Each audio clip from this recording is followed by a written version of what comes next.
Imagine being locked in a wooden box for 23 hours a day. Cut off from light, sound, and the world around you. This is the shocking true story of Colleen Stan, known as the Girl in the Box. Over 7 years, she endured physical and psychological torment that defies belief. But how did she survive, and how was justice finally served? Stay with me and find out. It was a warm day in May 1977 when Colleen Stan set out on what she thought would be an exciting road trip. She had plans to surprise a friend in Northern California for her birthday and, like many young people of the time, chose hitchhiking as her method of travel. For Colleen, this was nothing new. She had hitchhiked before, and while she understood there were risks, she considered herself a good judge of character. By the time Colleen reached Red Bluff, California, she had already turned down a few rides. She was cautious, waiting for a situation that felt safe. When a blue Dodge Colt pulled over, her instincts told her this was the right ride. Inside the car was a young couple, Cameron and Janice Hooker, with their baby strapped into a car seat in the back. The sight of the baby immediately put Colleen at ease. What harm could come from a family traveling together? As the car began to move, the couple chatted with Colleen, creating a seemingly friendly atmosphere. But beneath Cameron's calm demeanor lurked a dark obsession. For months, he had been planning to abduct a young woman to fulfill his disturbing fantasies. Janice, his wife, was complicit. In an attempt to protect herself from her husband's abusive tendencies, she had made a deal with him. Cameron could kidnap a woman to act as his slave, but Janice would remain off-limits to his violent desires. For the first hour of the ride, nothing seemed out of the ordinary. They talked casually, and Colleen felt reassured that she had made the right choice. However, as they drove further into the rural outskirts, something changed. The car turned off the main highway and onto a secluded road. The once friendly couple grew quiet, the atmosphere in the car shifting to something tense and unnerving. Then, without warning, Cameron pulled the car to a stop. Before Colleen could react, he grabbed a knife and held it to her throat, warning her to stay silent. In an instant, the illusion of safety shattered. Colleen was blindfolded, her hands tied, and she was forced into a makeshift head box Cameron had constructed, a device designed to silence her and cut her off from her surroundings. She was terrified, disoriented, and helpless as they drove the rest of the way to their home in Red Bluff. What awaited her there was beyond anything she could have imagined. When Colleen arrived at Cameron and Janice Hooker's home in Red Bluff, California, her nightmare truly began. Stripped of her freedom and blindfolded, she was taken into their basement, where Cameron wasted no time in establishing his dominance. The first night was a horrifying initiation. Cameron hung Colleen by her wrists from the ceiling, leaving her feet barely touching the ground. He whipped her, mocked her, and made it clear that she now belonged to him. This was only the beginning of the systematic physical and psychological torture that would define her captivity. Cameron had meticulously planned for this moment. He wasn't acting impulsively. He had fantasized about owning a slave for years and had even constructed tools and devices to facilitate his control. Among these was a small, coffin-like wooden box designed to confine a person for extended periods. This box would become Colleen's prison. The box. The box itself was a horrific instrument of torture. Measuring just large enough for a person to curl up inside, it was lined with insulation to muffle any sounds. Air circulation was minimal, and the darkness inside was absolute. Cameron used it to deprive Colleen of her senses, forcing her into a state of complete isolation. Each day, Colleen was confined to the box for up to 23 hours. She wasn't allowed to speak or move except when given permission. The temperature inside fluctuated with the seasons, swelteringly hot in the summer and freezing in the winter. The physical toll was immense, but the psychological damage was far worse. When not in the box, Colleen was subjected to more abuse. Cameron kept her restrained, blindfolded, and gagged. even when she wasn't being actively tortured. He referred to her not as a person but as an object, his slave. Every aspect of her existence was controlled by him. A routine of terror. Over time, a twisted routine developed. Cameron would remove Colleen from the box to use her for labor or for his own sadistic gratification. She was forced to clean the house, cook meals, and care for the hooker's children, all while being beaten, humiliated, and dehumanized.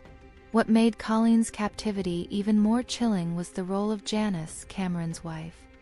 Janice had agreed to the arrangement, believing it was the only way to protect herself from her husband's violence. While she occasionally showed small acts of kindness toward Colleen, providing food or speaking to her softly, she ultimately enabled Cameron's abuse. The dehumanization. Cameron's goal was to strip Colleen of her humanity. To enforce this, he introduced a slave contract that Colleen was forced to sign. The contract outlined her duties and reinforced Cameron's dominance. By signing it, Colleen was symbolically surrendering her identity and agency. But Cameron's methods of control didn't stop there. He constructed a wooden device he called the head box. This was a heavy, claustrophobic helmet-like contraption that completely encased Colleen's head, cutting off her vision, hearing, and speech. The device was a tool of sensory deprivation, designed to break her spirit and further isolate her from reality. A world of silence. The most terrifying aspect of Colleen's captivity was the silence. For the majority of her day, she was alone in the box, unable to see, hear, or communicate with the outside world. The isolation was so extreme that Colleen began to lose track of time. Days blurred into weeks, weeks into months, and eventually into years. The deprivation wasn't just physical, it was psychological warfare. Cameron's ultimate goal was to make Colleen completely dependent on him, stripping away her will to resist. Yet, despite the constant fear and suffering, Colleen found ways to survive. She clung to memories of her family, recited prayers, and imagined herself escaping. These small mental acts of rebellion became her lifeline, keeping her sanity intact as she endured one of the most horrific captivities in modern history. While the physical abuse Colleen Stan endured was horrific, what truly cemented Cameron Hooker's control over her was his mastery of psychological manipulation. Cameron understood that fear could be a far more effective weapon than chains or locks. He created an elaborate web of lies and threats designed to keep Colleen submissive, even when she had opportunities to escape. The creation of the company. Early in Colleen's captivity, Cameron introduced her to a terrifying concept, the company. He told her it was a powerful, secretive organization that monitored her every move and controlled the lives of slaves like her. According to Cameron, the company had strict rules. If Colleen ever tried to escape or disobey him, they would kill her and her entire family. Cameron wove this lie into every aspect of her life. He claimed the company had eyes everywhere, even outside of their home. He told her that even if she ran to the police, they wouldn't believe her because the company controlled the authorities. He reinforced this story by staging fake proof, such as making phone calls in Colleen's presence where he pretended to speak to members of the organization. For Colleen, this elaborate deception was terrifyingly believable. She had no way to verify its truth, and after months of isolation and abuse, she became too fearful to question it. The slave contract. As part of his manipulation, Cameron forced Colleen to sign a slave contract. Written in legalistic language, the contract stated that Colleen was now his property and would serve him for life. Cameron used the contract to reinforce his authority, telling her that by signing it, she had forfeited her rights as a human being. The document was purely symbolic, but for Colleen, already physically and emotionally broken, it served as a psychological chain. It convinced her that escape was not only futile, but also forbidden by the rules of the company. The isolation tactic. One of Cameron's most effective tools of control was isolation. Colleen's days were spent in complete darkness, locked inside the wooden box beneath the hooker's bed. She had no contact with the outside world, no access to news or other people, and no way to confirm whether Cameron's threats about the company were real. This isolation caused Colleen to become completely dependent on Cameron. He was her only source of food, water, and human interaction, no matter how abusive that interaction was. Over time, she began to see him not just as her tormentor but also as her sole provider and protector, a psychological phenomenon known as Stockholm Syndrome. The role of religion. Cameron used Colleen's faith against her. A devout Christian, Colleen often turned to prayer during her darkest moments. Cameron exploited this by twisting religious themes, presenting himself as a godlike figure who controlled her fate. At the same time, Colleen's faith also became a source of strength. She clung to her belief that God had a plan for her and that she would one day be free. This inner resilience helped her endure the years of torture and manipulation. Opportunities for escape. Despite the overwhelming fear Cameron instilled in her, there were moments when Colleen might have been able to escape. One of the most shocking examples occurred in 1981, 4 years into her captivity, when Cameron allowed Colleen to visit her family.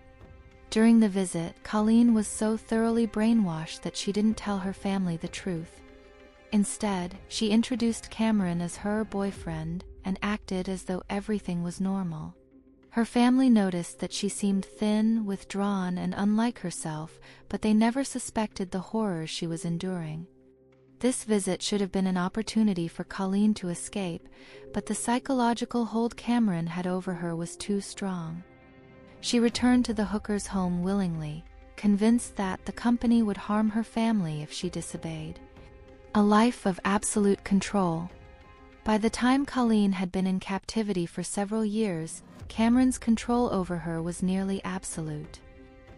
He began to grant her small freedoms, such as allowing her to leave the box for longer periods or assigning her household tasks.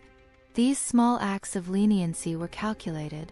Cameron wanted to give Colleen just enough hope to keep her compliant while maintaining his dominance. Colleen's world shrank to the confines of the hooker's home. Even when she was out of the box, she was never truly free. Cameron constantly reminded her that she was being watched, that she was his property, and that escape was impossible. The breaking point. After 7 years of captivity, the layers of manipulation began to crumble, not because of Colleen, but because of Janice Hooker. Janice, who had initially agreed to Cameron's plan to save herself from his abuse, began to feel immense guilt over her role in Colleen's suffering. This guilt would eventually become the key to Colleen's freedom. But at this point in the story, Colleen remained trapped in a psychological and physical prison, with no way of knowing that her ordeal was nearing its end. After 4 long years of captivity, Colleen Stan's life took a terrifying turn when Cameron Hooker allowed her to visit her family. This was an unimaginable event, one that shattered Colleen's already fragile sense of reality and highlighted just how deeply Cameron had manipulated her. A calculated decision. By 1981, Colleen had been isolated from her family and the outside world for so long that the thought of returning home was both comforting and disorienting. Cameron had given her a choice. If she behaved well and complied with his demands, he would allow her to visit her family for a short time. To Colleen, this was a rare act of kindness, but it was far from a benevolent gesture. It was a calculated move on Cameron's part to reinforce his control over her, making her feel indebted to him for allowing her even this small degree of freedom. Cameron's mind games had been effective. He had convinced Colleen that escaping was not an option, that she was being watched by the company, and that if she disobeyed, both she and her family would suffer unimaginable consequences. It was under these false beliefs that Colleen agreed to the visit. The visit home, a terrifying normalcy. The visit was nothing like the one Colleen had imagined. She was transported to her family's home, but the scene was surreal. Colleen's family members, her parents, siblings, and friends, were shocked by her appearance. She looked different. She was thinner, withdrawn, and her once vibrant personality seemed gone. She appeared as though she were in a daze, completely disconnected from the family she once knew. Her parents asked her about her life, about where she had been, and about her strange behavior. But Colleen didn't tell them the truth. Instead, she introduced Cameron as her boyfriend. She acted as if everything was fine, brushing aside any concerns they had. She seemed unable to explain her appearance or behavior, and the family, perplexed but not suspecting any foul play, brushed it off as a strange phase. What made this visit even more disturbing was that Colleen was complicit in maintaining the lie. The manipulation Cameron had used on her had turned her into someone unrecognizable, someone who was willing to cover up her captivity to protect herself and her family from the company. Even though Colleen's family members sensed that something was off, they didn't have the full picture. They didn't know that she had been living in a nightmare for years. The real Colleen, the young woman they once knew, was buried beneath layers of fear, trauma, and deception. The subtle signs of distress. Despite Colleen's attempts to maintain the facade, her family could see that something was terribly wrong. Her movements were stiff, and she avoided eye contact. She didn't talk much about herself or her life, instead deflecting the conversation. It was as if she were a shadow of the person she once was. Her parents, though confused and worried, did not know what to make of the situation. They knew something wasn't right, but they had no idea what had happened to their daughter. Their attempts to engage with her were met with cold responses or quick changes of subject. Colleen appeared trapped in a psychological fog, unable or unwilling to break the silence and tell them the truth. At one point during the visit, her mother asked if she needed any help. But Colleen, too afraid of the consequences, answered with an empty no, terrified of what might happen if she spoke the truth. Every conversation was an effort to keep up the appearance of normalcy, even though every word and gesture felt foreign to her family. Returning to Captivity. When the visit was over, Colleen returned to Cameron's home. She went back to her life in captivity willingly. For Colleen, it was a painful reminder of just how deep the psychological manipulation had gone. She had left her family, returned to her tormentor, and never once spoke out. This was not a decision made out of will, but one made out of fear. Fear of retribution from the company, fear of her family being harmed, and ultimately, fear of the man who controlled her life. To Cameron, the visit was a victory. He had been able to reassert his dominance over Colleen, making her feel as though she was still a part of the family, but also reminding her that her loyalty now belonged to him. Cameron had constructed a perfect trap, one that included Colleen's most cherished memories, her family, and used them against her. The growing guilt of Janice Hooker. While Colleen's fate remained in the hands of Cameron, a shift was happening behind the scenes. Janice Hooker, Cameron's wife, had long been complicit in Colleen's captivity, but the emotional weight of her actions was beginning to take its toll. Despite her participation in Colleen's abduction and abuse, Janice was starting to feel guilty. She had initially agreed to allow Cameron to imprison Colleen in exchange for protection from his own violent tendencies. But over the years, the guilt became unbearable. Janice had seen firsthand the physical and emotional toll that Colleen was enduring. Slowly, her conscience began to weigh on her, and she began to question the cruelty that she had helped enable. Colleen's suffering was no longer something she could ignore, and Janice realized that her role in the abuse was something she could never undo. But it was this growing sense of guilt that would eventually lead to Colleen's escape. A moment of truth. The visit home had been an emotional and devastating experience for Colleen. The fact that she couldn't tell her family the truth, couldn't escape the grip of her abuser, and couldn't reconcile the two worlds she was living in left her feeling more isolated than ever. But unknowingly to Colleen, the seeds of her eventual freedom were being planted by Janice. Janice began to feel that Colleen had to be freed, that the truth had to come out. The manipulation, the abuse, the lies, everything had gone too far, and Janice was no longer willing to be complicit. Eventually, it was Janice's internal struggle, her willingness to confront the truth, that opened the door for Colleen's escape. After 7 years of unimaginable captivity, Colleen Stan's fate was about to change forever. The person who would ultimately play a pivotal role in her escape was not Colleen herself, but Cameron's wife, Janice Hooker. Though Janice had been complicit in the abuse, her growing sense of guilt and moral conflict would become the catalyst for Colleen's freedom. Janice's inner struggle. From the beginning of Colleen's captivity, Janice Hooker had been a reluctant participant. She had originally agreed to Cameron's plan as a way of protecting herself from his violent tendencies. At first, she had convinced herself that this was a temporary solution, that Colleen's captivity would not be permanent, and that the arrangement was in some way necessary to preserve the fragile peace in her own life. But over the years, as she saw Colleen deteriorate, physically and mentally, Janice's conscience began to weigh more heavily on her. She witnessed firsthand the abuse and suffering Colleen endured, and the guilt slowly chipped away at her. Janice's growing sense of moral responsibility became undeniable, and she found herself questioning her own complicity in the crime. A critical moment. One pivotal moment came when Colleen's captivity reached a point where Janice could no longer stand idly by. Colleen had suffered so much, and Janice could not bear to watch it continue. Though she had kept quiet for years, the realization that Colleen's life was in her hands became too much to ignore. Janice confided in a friend, revealing the horror she had been complicit in and expressing her desire to help Colleen escape.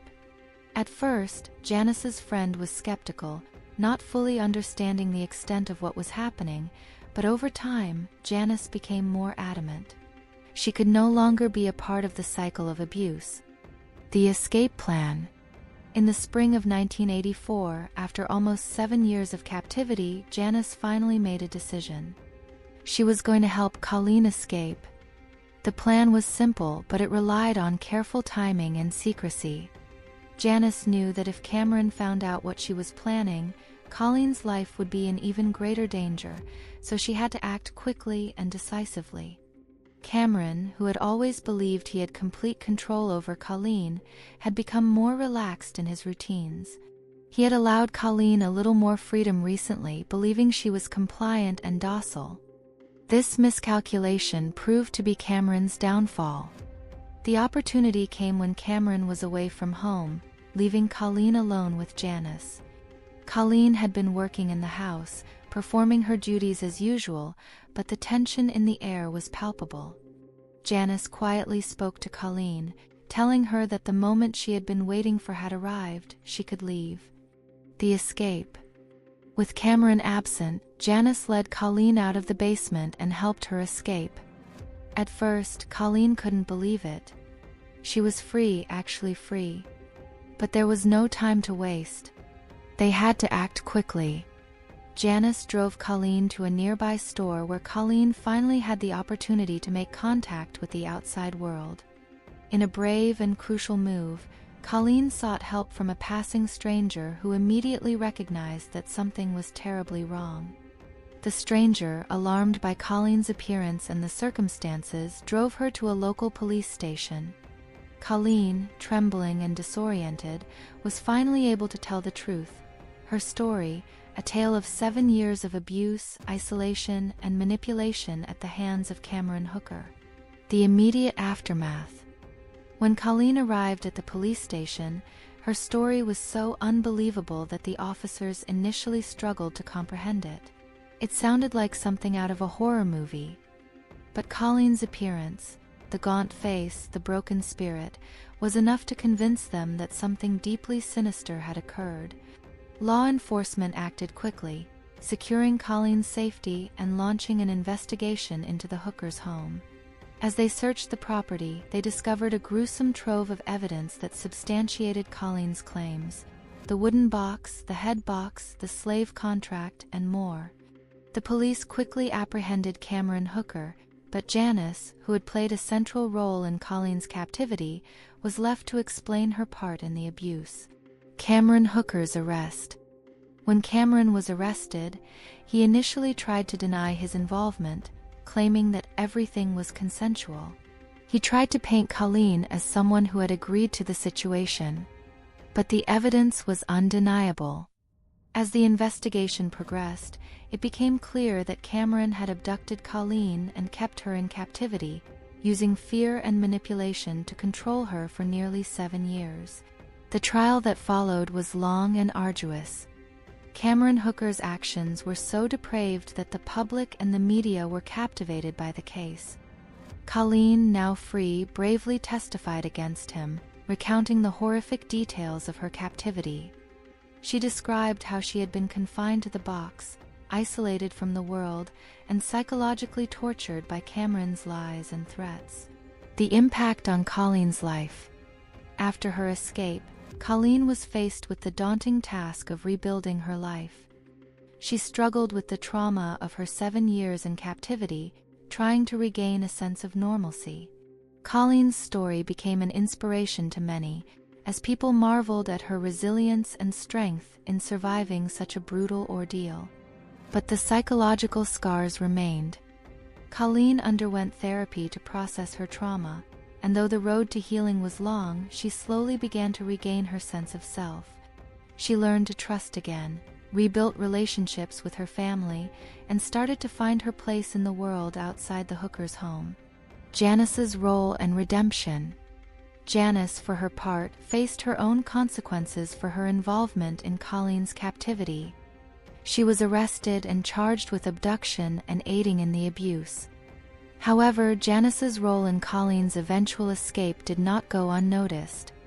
While many people were understandably angry at her complicity, Colleen herself acknowledged the difficult moral struggle Janice had undergone. Janice's decision to help Colleen escape ultimately helped redeem her in the eyes of some, though she would still have to face legal consequences for her actions. Cameron Hooker's sentence. Cameron Hooker was convicted and sentenced to prison for his crimes. He received a lengthy sentence for kidnapping, sexual assault, and torture. The trial was a painful but necessary process for Colleen to finally close this dark chapter in her life, as she faced the man who had kept her in captivity for so long. But Colleen's journey wasn't just about seeking justice for herself. It was also about raising awareness of the psychological manipulation and trauma experienced by survivors of such horrors. Her story gave hope to others who were suffering in silence and showed that, even in the darkest circumstances, escape and freedom were possible. Legacy and healing. Colleen Stan's escape from captivity was a miraculous and courageous act, one that reverberated across the world. Her bravery in the face of unimaginable adversity was a testament to the strength of the human spirit. While the scars from her ordeal would never fully disappear, Colleen's journey toward healing was an inspiration to many who had experienced similar abuse. Her story also sparked broader conversations about the power of psychological manipulation, the nature of captivity, and the importance of supporting victims of abuse. Colleen's eventual recovery and the pursuit of justice not only brought closure to her own life, but also served as a powerful message to others. No matter how dark or hopeless a situation may seem, there is always a chance for freedom, and there is always a way out.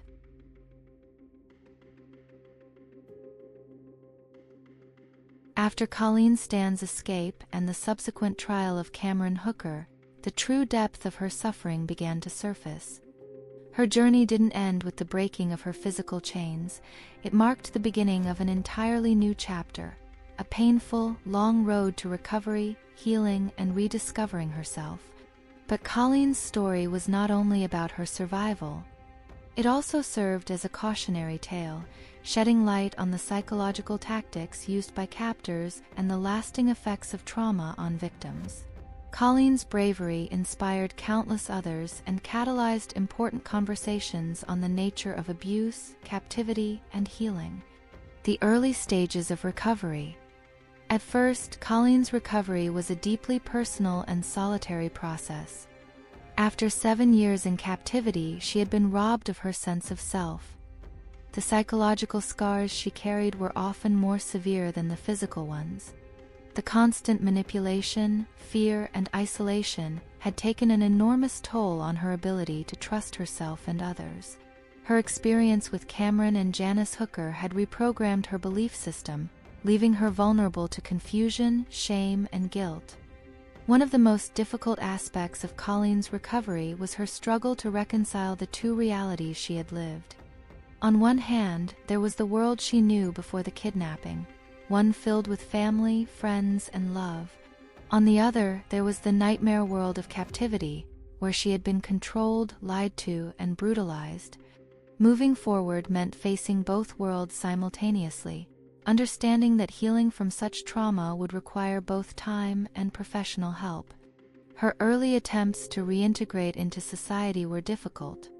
Colleen found it hard to adjust to a world that had moved on without her, a world where technology and culture had evolved in ways that were completely foreign to her. Even simple things like watching television or using a phone could trigger overwhelming feelings of disorientation. But Colleen, with the support of her family and therapists, began to make slow progress. She entered therapy, where she was able to process the trauma and learn about the effects of prolonged captivity. She also began to understand the concept of Stockholm Syndrome, the psychological bond that often develops between captives and their abusers, and how it had played a role in her own experience. Support systems, the role of therapy and family. Therapy was essential to Colleen's healing process. In the months and years following her escape, Colleen worked with therapists who specialized in trauma recovery, particularly for victims of kidnapping and psychological abuse. Through therapy, Colleen was able to confront her fears, anxiety, and guilt. She learned how to rebuild her trust in others and to give herself permission to heal. Her family, who had been devastated by her absence and the discovery of what she had endured, was also instrumental in her recovery. They supported her every step of the way, offering love, patience, and understanding. Though they had initially been unaware of the severity of Colleen's situation, they quickly became a strong pillar of support. Their unconditional care and encouragement helped her take the first tentative steps back into a normal life. Despite this, it wasn't easy. There were moments when Colleen felt overwhelmed by memories of her captivity. She had to learn how to manage the flashbacks, nightmares, and panic attacks that often accompanied her trauma. But over time, Colleen found strength in her ability to talk about her experiences and allow others to help her heal. Public attention and advocacy. Colleen's case became a media sensation, with news outlets covering every aspect of her escape and the subsequent trial. People were both horrified and fascinated by the details of her ordeal. For many, Colleen's story represented the epitome of human endurance, but it also opened up important conversations about the hidden horrors of captivity and the psychology of manipulation. Though Colleen was initially overwhelmed by the media attention, she soon realized that her experience could help raise awareness about issues like kidnapping, abuse, and the psychological trauma faced by survivors. Rather than retreat into seclusion, Colleen began to speak out publicly. She gave interviews and spoke at conferences, sharing her story to help others understand the complexities of trauma, the process of recovery, and the importance of support systems. Her advocacy work extended beyond speaking engagements.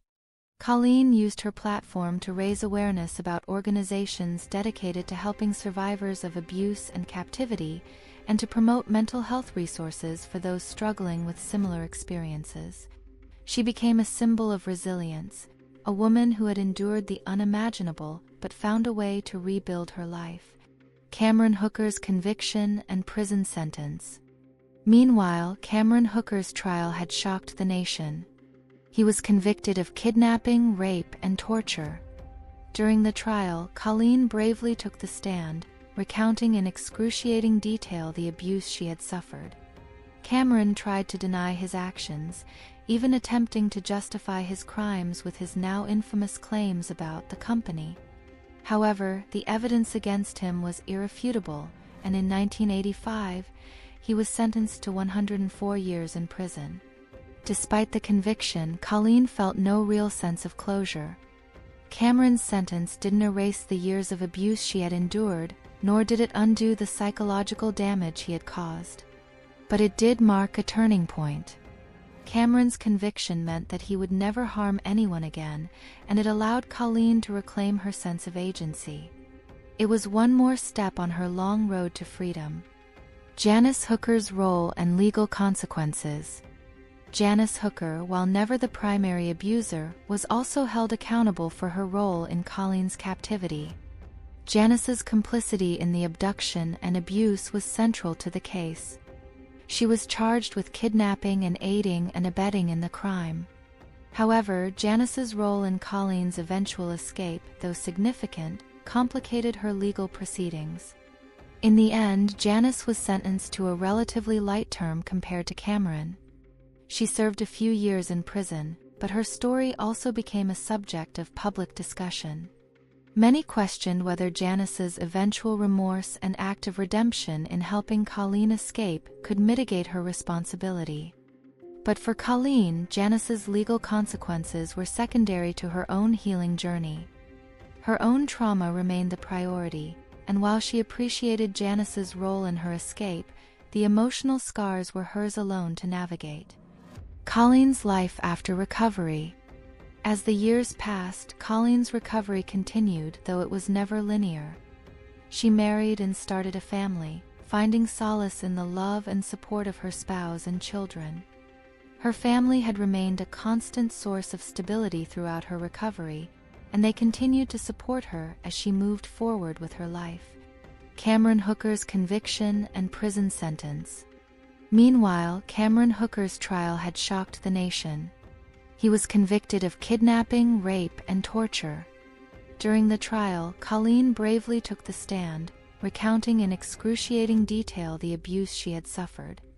Cameron tried to deny his actions, even attempting to justify his crimes with his now infamous claims about the company. However, the evidence against him was irrefutable, and in 1985, he was sentenced to 104 years in prison. Despite the conviction, Colleen felt no real sense of closure. Cameron's sentence didn't erase the years of abuse she had endured, nor did it undo the psychological damage he had caused. But it did mark a turning point. Cameron's conviction meant that he would never harm anyone again, and it allowed Colleen to reclaim her sense of agency. It was one more step on her long road to freedom. Janice Hooker's role and legal consequences. Janice Hooker, while never the primary abuser, was also held accountable for her role in Colleen's captivity. Janice's complicity in the abduction and abuse was central to the case. She was charged with kidnapping and aiding and abetting in the crime. However, Janice's role in Colleen's eventual escape, though significant, complicated her legal proceedings. In the end, Janice was sentenced to a relatively light term compared to Cameron. She served a few years in prison, but her story also became a subject of public discussion. Many questioned whether Janice's eventual remorse and act of redemption in helping Colleen escape could mitigate her responsibility. But for Colleen, Janice's legal consequences were secondary to her own healing journey. Her own trauma remained the priority, and while she appreciated Janice's role in her escape, the emotional scars were hers alone to navigate. Colleen's life after recovery. As the years passed, Colleen's recovery continued, though it was never linear. She married and started a family, finding solace in the love and support of her spouse and children. Her family had remained a constant source of stability throughout her recovery, and they continued to support her as she moved forward with her life. Colleen became a staunch advocate for trauma survivors, traveling the world to speak about her experiences. She worked with organizations that supported kidnapped individuals, women's rights, and victims of sexual violence, using her platform to help others who had endured similar abuse. She also worked with police and legal professionals to improve the systems in place to support victims and bring perpetrators to justice. Over time, Colleen found a sense of peace. She had, after all, been through one of the most harrowing experiences imaginable. But she had survived. Her journey from a captive, broken woman to a strong and vocal advocate was nothing short of extraordinary. The enduring impact of Colleen's story. Colleen's story was not just a tale of survival. It was a story of the power of resilience, community, and hope. Her ability to break free from the grips of psychological manipulation and abuse was a testament to the strength of the human spirit. Her bravery in speaking out inspired others to come forward with their own stories of abuse, and it changed how the public understood the complexities of captivity and trauma. Though Colleen's journey was difficult, it served as a reminder that healing is possible, even from the deepest wounds. Her life after captivity was a message to all survivors that they could reclaim their dignity and their future, no matter the horrors they had endured. As we close this chapter of Colleen Stan's incredible and harrowing journey, it's important to reflect on the profound impact her story continues to have, not only on those who have lived through similar horrors, but on society as a whole. Colleen's survival and eventual escape from her 7 years of captivity is a story of unimaginable pain, yet it also embodies the power of resilience, redemption, and the human spirit's ability to heal, even in the darkest of circumstances. From the moment Colleen was trapped in that box, her life became a test of endurance, willpower, and survival. And though her abductor, Cameron Hooker, tried to break her down psychologically and physically, Colleen's strength and determination never wavered. The love and support of her family, the courage to speak out, and the decision to embrace her recovery allowed her to transform her pain into a source of power. But Colleen's legacy extends beyond her own healing. Her story has sparked crucial conversations about the psychological manipulation at play in abusive relationships, the true cost of captivity, and the long, difficult journey to reclaim one's life after trauma. It has become a beacon of hope for many who feel trapped by their circumstances, reminding them that, though the road may be long and fraught with setbacks, freedom and healing are possible. Through Colleen's bravery, she has not only given a voice to countless other survivors, but she's also shown that, no matter the depth of the darkness, there is always the possibility of light. It is never too late to reclaim one's life, one step at a time. If Colleen's story has moved you, if it has made you reflect on the strength of the human spirit, I encourage you to reach out, whether it's to someone you know who may be suffering in silence, or to organizations that support victims of abuse and trauma. It's vital that we recognize the signs of manipulation and captivity, and be ready to offer help, support, and understanding to those in need. Remember, the stories we tell are not just stories, they are the lifeblood of healing. By sharing, by listening, and by acting, we can make a difference in the lives of those who need it the most. Colleen Stan's survival is a powerful testament to what one person can endure, but it's also a call to action for all of us, to protect, to support, and to never turn away from those who are suffering. Thank you for listening to today's episode. We hope it has opened your eyes to the importance of understanding trauma, abuse, and survival. If you'd like to learn more about this case or others like it, be sure to subscribe and stay tuned for upcoming episodes. We'll continue to share stories of hope, strength, and survival. Until next time, stay safe, stay compassionate, and remember that everyone has the power to change a life, for better or worse. The question is, which path will you choose?